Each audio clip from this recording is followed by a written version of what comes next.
So for the first, we're going to check for the genital assessment for male. So for the assessment of equipment, so I already wear my clean gloves. We need to clean gloves to prevent the contamination of infection sa paghawak natin sa pelvic area ng patient natin. And first, I'm going to introduce myself to our patient. I'm going to introduce myself, then after that, I'm going to verify the client's record, and then explain the client the procedures necessary and how the client can cooperate. And I already perform hand hygiene and observe other appropriate infection control. So I already wear the gloves, clean gloves that I have mentioned a while back. And then inquire client history for further para alam natin kung paano natin i-assess yung patient natin. Okay, so sir, we're going to ask you a few questions about your history. Is that okay with you? Yes. Okay, so before that, I'm going to explain to you the procedure. So I'm going to check your private area. Is that okay? Yes. And then, but before that, I'm going to assess or ask a few questions about your past history. Okay? Go on. Okay, so first, I'm going to ask you if there is any changes when you urinate. No. Do you frequently urinate? Yes. The flow, is that limited or madalas ba? Yung flow, marami bang lumalabas? No. No? Okay. So, do you experience abdominal pain? No. How about, do you experience any symptoms of sexually transmitted disease? No. Do you experience any swelling that could indicate the presence of hernia? None. None. So, I am going to ask about your family background. Is that okay with you? Yes. Okay, so there, sa family background nyo, meron bang may nephritis? None. Malignancy of the prostate? Merong sakit sa bladder or sa private area niya? None. How about malignancy of the kidney? None. So, walang kidney disease sa inyong family? None. Thank you. That's all. Okay, thank you. So, for the assessments, we're going to start from the distribution of the pubic hair. So, for men, the distribution, dito, simula dito sa puson, pababa. And, makikita natin na merong hair dito for some men and some other has not. Okay? So, for the amount, it is less in the illustration, less yung peak na to, ito yung pubic hair ng male natin. And for some, for the other patient, there are it is many, and some had pubic hair that is thick, that covers here, covers over here. Okay, so for the characteristics, usually just like women, they had a curly pubic hair, and it's longer, and some men usually wants to be shaved, and then some prefer not to be shaved. So first, we're going to inspect the patient's penis. So in genital area of our male patient, we're going to check the patient's penis if there is any indications of swelling, any inflammations and lesions. Kapag merong kakaiba, we need to further validate it or inspect the inflammation, swelling na kakaiba sa penis ng patient natin. And then, going to check also the urethral meatus for swelling dito, surround dito. So dito yung urethral meatus for swelling, anything inflammations and discharge. Kung meron nating makakaiba, so we need to check it dito yung urethral meatus ng patient. Kung saan lumalabas yung ihe, we need to check, and anything yung white whitish menses that we called it.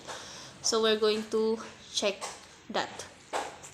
So for checking for the urethral discharge, we're going to ask the patient's help to open it or compress the urethral meatus para makita natin ko sa loob niya kung merong anything discharge or anything swelling or inflammation sa loob niyang urethral meatus ng patient natin.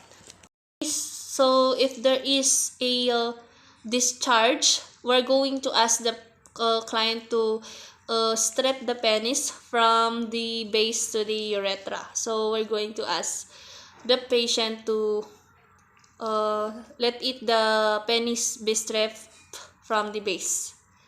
Okay, so we're going to do this and then this. Pag ganun. Okay.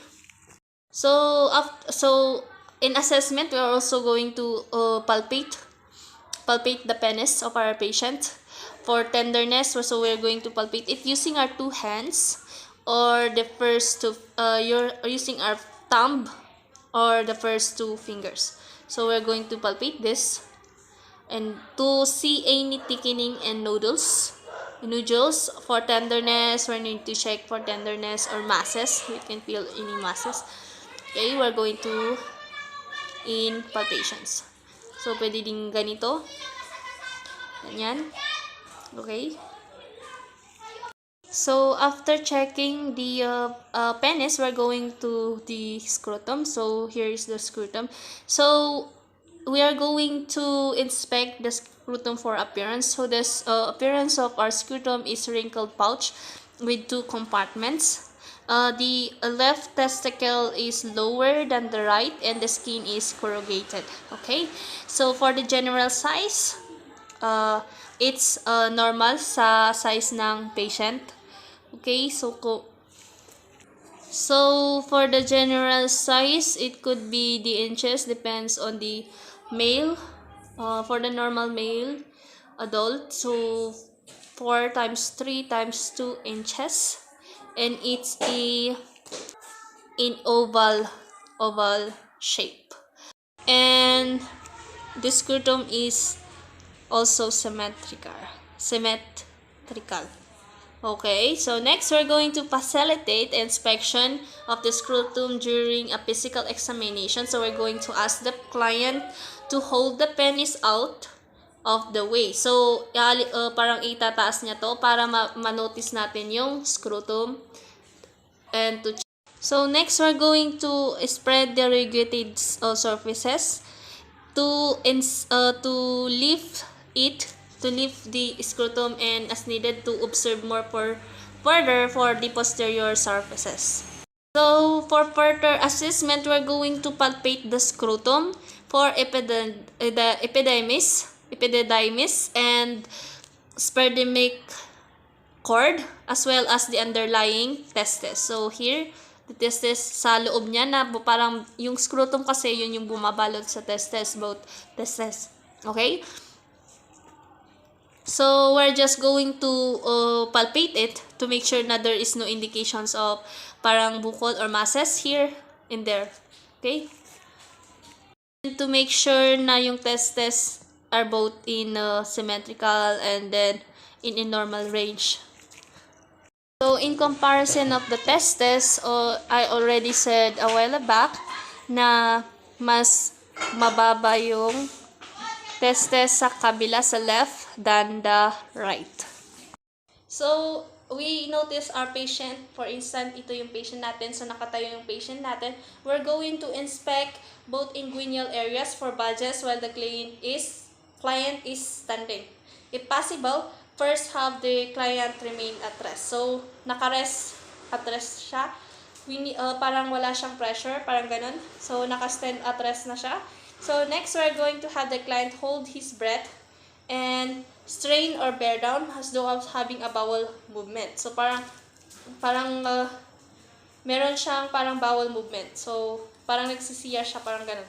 So, we're going to palpate the hernias here sa dito sa abdominal patient, we're going to palpate for hernias, any indications of hernias.